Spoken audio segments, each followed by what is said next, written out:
Sebenarnya aku coba beberapa konfigurasi load balance yang disediakan Ruiji dan ini udah jalan. Kita lihat speed testnya. Wow, di 362 Mbps untuk downloadnya. Ya, assalamualaikum warahmatullahi wabarakatuh. Jumpa lagi bersama saya Nanang MRK. Di video kali ini kita akan membahas Starlink lagi. Starlink terus. Ya, karena memang saya banyak pertanyaan tentang Starlink ya. Saya pengen membuat satu video yang bisa merangkum segala macam permasalahan Anda dengan menggunakan Starlink ini, Pak. Semoga nanti setelah ini Anda tidak akan ada pertanyaan lagi begitu. Kemarin saya sudah membuat Q&A di Instagram @nanangmrk dan sudah ada banyak sekali pertanyaan. Nanti kita akan jawab satu-satu pertanyaannya yang mewakili. Dan teman-teman jangan lupa silakan follow Instagram saya @nanangmrk. Di situ saya banyak update tentang kehidupan daily life saya, bagaimana cara saya membuat konten-konten networking, dan juga banyak eksperimen-eksperimen saya tentang dunia networking saya upload di sana. Oke, kita akan jawab satu-satu pertanyaannya ya, Pak ya. Oke, ini ada pertanyaan dari Erik Atmaja. Update harga perangkat full extension LAN-nya juga, Mas. Nah, ini pertanyaan yang bagus sebenarnya. Sekedar info saja, saya tuh menghabiskan cukup lumayan banyak uang untuk eksperimen menemukan mana ekstensi LAN yang bagus untuk Starlink ini. Nah, kalau misalkan teman-teman memberi Starlink Gen 2, itu kan routernya dia tidak memiliki port Ethernet ya, berbeda dengan Gen 3. Jadi kalau misalkan jenengan semuanya punya topologi yang masif, sebenarnya Anda membutuhkan yang namanya ekstensi LAN. Yang saya rekomendasikan ada beberapa sih. Ini dari sekian macam banyak eksperimen loh ya. Pertama ada ini adalah Starlink Ethernet Adapter. Ini original dari Starlink-nya. Ini yang paling gampang, yang paling praktis. Kalian bisa order langsung dari Starlink-nya, tapi kalau saya lebih sering order lewat e-commerce karena lebih cepat datangnya sih. Biasanya saya beli di sini nih. Ini di triska.id. Kan banyak pilihannya juga, nggak satu jenis. Kebetulan dekat juga dengan kota saya. Dan sellernya mau tanggung jawab kalau misalkan barangnya ada masalah. Ini link pembeliannya saya kasih di link deskripsi di bawah. Untuk penggunaan Starlink Ethernet Adapter ini sudah pernah saya demokan di video yang sebelumnya. Jadi teman-teman kalau misalkan pakai Starlink Gen 2, itu kan kabel DC-nya langsung ketancap ke routernya. Nah, silakan dicabut aja. Nanti silahkan tancapkan ke adapter Ethernet Starlink-nya, dan adapter Ethernet Starlink-nya langsung tancapkan ke router Starlink-nya, dan tinggal dinyalakan beres.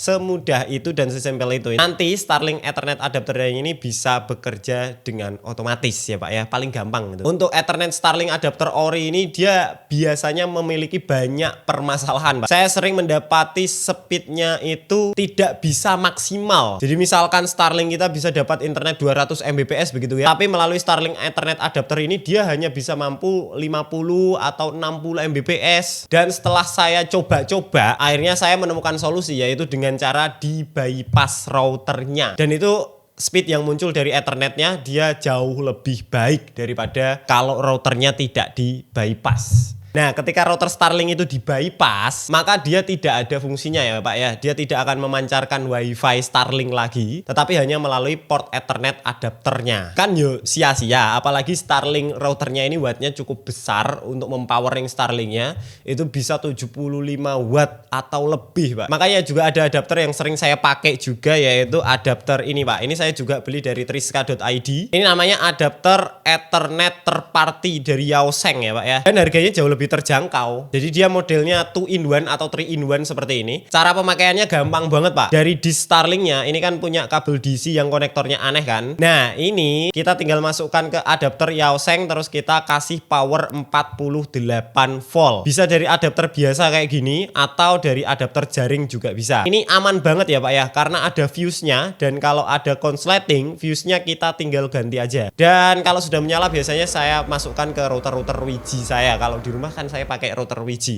karena router Starlink ini tidak bisa mengatur band Pak, atau mengatur channel WiFi. Kekurangannya banyak sih sebenarnya router Starlink ini. Makanya saya lebih suka dan lebih recommended kalau misalkan pakai yang adapter third party dari Yaoseng ini. Ini jarang ada masalah dan speed internetnya juga jauh lebih bagus. Itu banyak teman-teman saya yang saya rekomendasikan pakai adapter ini begitu Pak. Dan selain Starlink Ethernet Adapter, sebenarnya ada juga aksesoris Starlink lagi yang cukup penting, yaitu mounting Pak. Kalian tahu bahwa Starlink ini mountnya harganya nggak masuk akal ya. Akhirnya saya bikin sendirilah mounting untuk Starlink ini Pak. Saya desain sendiri konstruksinya dan saya pakai sendiri. Tapi karena kemudian saya posting di Instagram dan banyak yang tanya, akhirnya saya perbanyak Pak. Saya kasih nama dia Starlink MRK Mount V1. Dan saya titip untuk jual di toko teman saya. Namanya George Furniture. Karena kalau saya kelola sendiri, saya khawatir waktu saya nggak sempat ya Pak ya, nggak banyak. Nanti kalau jenengan mau, link pembeliannya juga saya kasih di deskripsi di bawah. Pertanyaan berikutnya ini dari RF Kubusa. Bagaimana pengalaman menggunakan Starlink? Pertanyaan yang bagus juga. Nah, sebenarnya saya menggunakan Starlink ini jauh sebelum Starlink masuk secara resmi di Indonesia, Pak. Dan waktu masuk resmi, saya akhirnya memutuskan untuk membeli. Dan aslinya semua Starlink ini nggak ada yang saya punya sih sebenarnya. Yang saya punya cuma satu tok dan itu tak pasang. Pengalaman saya menggunakan paket residensial dia cukup oke ya, Pak ya. Kecepatannya stabil di atas 150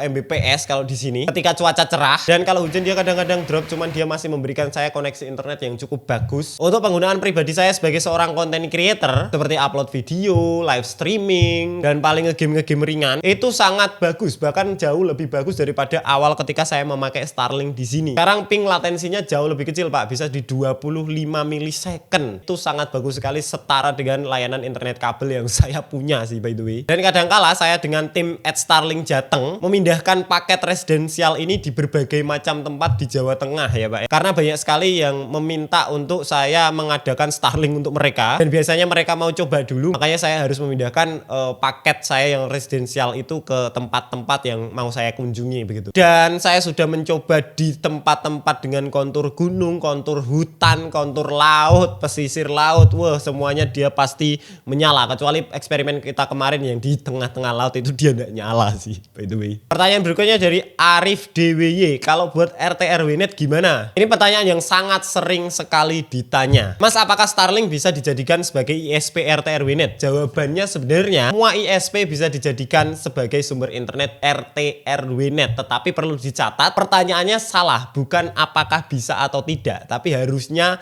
apakah boleh atau tidak. Karena di Indonesia regulasi untuk purna jual internet itu ada, Pak. Peraturannya ada. Kalau misalkan Anda mau menjadi penyedia layanan internet, itu ada peraturan, ada beberapa hal yang harus teman-teman ikuti begitu. Dan untuk Starlink ini jawabannya sebenarnya tidak boleh. Itu sudah sangat jelas dibahas di privasi dan hukum Starlink, juga regulasi di Indonesia tidak memperbolehkan untuk Starlink ini dijadikan ISP untuk layanan purna jual internet, teman-teman. Kalau misalkan teman-teman mau jadi penyedia layanan internet, itu ada yang namanya ULO, uji layak operasional. Itu kalau misalkan server Anda itu dinilai, diuji kelayakannya, terus yang menguji itu menemukan Starlink sebagai ISP-nya, itu pasti nggak layak, karena Starlink ini layanannya bukan layanan untuk dipurna jual ya. Dia internet broadband, mirip seperti IndiHome, mirip seperti Biznet, mirip seperti MyRepublic, Iconnet, dan yang lain-lain. Starlink seperti itu, cuman dia nggak lewat kabel, tapi dia lewat satelit. Meskipun ada komentar-komentar semacam ini yang seakan-akan benar, tapi Pak, jangan jadi masyarakat yang kolot ya. Aku cuman ingin menyelamatkan ekosistem internet saja, karena saya bersentuhan dengan berbagai macam lapisan masyarakat internet, Pak. Dari mulai reseller ISP, end user, kemudian engineer router, dan stakeholder internet yang lain begitu. Komentar-komentar semacam itulah yang sebenarnya membuat Indonesia itu nggak maju-maju, Pak. Karena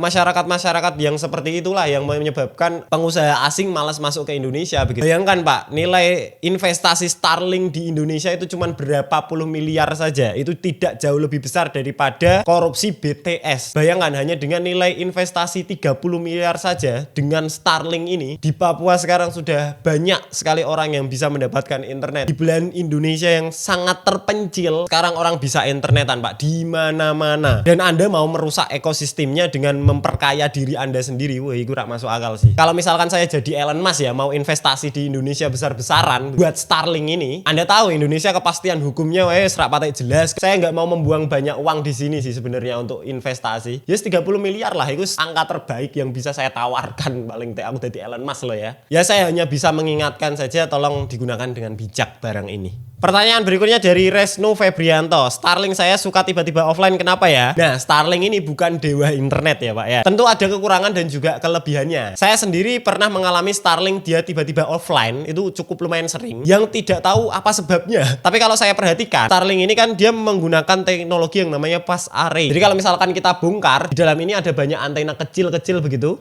dan yang menyala paling hanya beberapa antena untuk menangkap satelit dari langit begitu. Dan kalau misalkan dia berganti satelit, dia akan berganti antena yang menangkap sinyalnya, dan ketika waktu pergantian itu tuh biasanya dia ada delaynya, yang kemudian saya simpulkan itu adalah hal yang wajar untuk sebuah layanan internet satelit. Next, pertanyaan dari Deseter, cara aktivasi Starlink yang beli dari Agres atau Tokopedia apa saja yang harus dimasukkan? Nah, bagus, sampai banyaknya kasus seperti ini, saya tuh sampai buka jasa aktivasi Starlink melalui Instagram @starlinkjateng. Sebenarnya cara aktivasi Starlink ini sudah ada di web Starlink ya, teman-teman tinggal search aja di Google Starlink Activation. Di situ sudah ada semua tata cara untuk mengaktifasi Starlinknya. Namun ada banyak kasus yang saya tangani, itu data-data yang dimasukkan sudah benar semuanya dan masih belum bisa diaktifasi, Pak. Kenapa hal itu bisa terjadi? Saya juga nggak tahu, silahkan tanya Agresnya saja. Karena saya juga hanya bisa menebak-nebak apa yang sebenarnya terjadi begitu. Tapi kadangkala kalau memang misalkan benar-benar susah dan tidak ada yang mau membantu, biasanya saya aktifasi secara paksa itu. Dan berhasil. Dan sejauh ini saya nggak pernah gagal untuk mengaktifasi Starlinkan itu sih. Kalau misalkan semuanya teman-teman datanya sudah benar, kemudian kredit card yang dipakai juga sudah benar, tapi masih belum bisa, silakan tanya ke penjualnya. Atau kalau enggak, silakan teman-teman kalau mau bisa DM Instagram @starlinkjateng ya. Ini ada pertanyaan dari WLDI_02. Bang, apakah latensi Papua dan di Jawa memang berbeda? Jawabannya saya nggak terlalu tahu.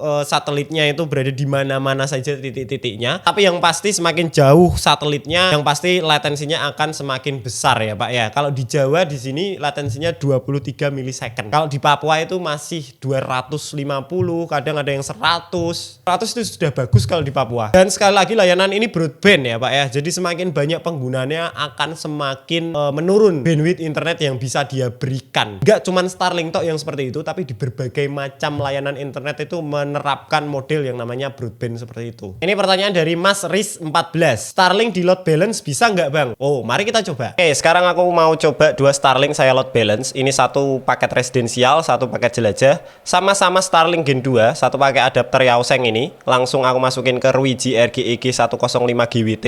Ini yang paling easy ya. Oke, one-nya udah jalan. Kita coba speed test. Dapat di 214 Mbps untuk downloadnya dan 60 Mbps untuk uploadnya. Ini paket jelajah ya. Oke, yang kedua ini aku pakai adapter LAN Starlink. Aku masukin di Ruiji-nya. By the way, untuk speednya dari router Starlink aku dapat di 141 Mbps untuk downloadnya dan hampir 30 Mbps untuk uploadnya. Ini dia di paket residensial. Sekarang kita coba load balance. Sebenarnya aku coba beberapa konfigurasi load balance yang disediakan Ruiji dan ini udah jalan. Kita lihat speed testnya. Wow, di 362 Mbps untuk downloadnya dan uploadnya di 21 Mbps. By the way, ini aku lakukan beberapa kali speed testnya dan dia down ya. Silahkan disimpulkan sendiri. Nah, itu saja mungkin pertanyaan yang bisa saya jawab. Pertanyaan yang lainnya sebenarnya hampir mirip-mirip juga. Nanti next kita akan coba buka Q&A lagi di Instagram @nanangmrk. Silakan teman-teman follow saja di situ. Nanti kalau misalkan saya bikin story Q&A tentang Starlink ini lagi, silakan tanya di sana. Insya Allah saya akan jawab dengan video semacam ini juga begitu. Begitu saja. Kalau ada tutur kata yang salah, saya mohon maaf. Kalau ada yang salah dari penjelasan saya, silahkan revisi di komentar di bawah. Saya juga masih belajar, saya juga masih riset-riset tentang alat ini. Saya bukan nabi, saya juga manusia biasa yang bisa salah itu, tapi setidaknya saya hanya ingin share pengalaman begitu. Terima kasih, saya Nanang MRK. Kalau ada tutur kata yang salah saya mohon maaf. Wassalamualaikum.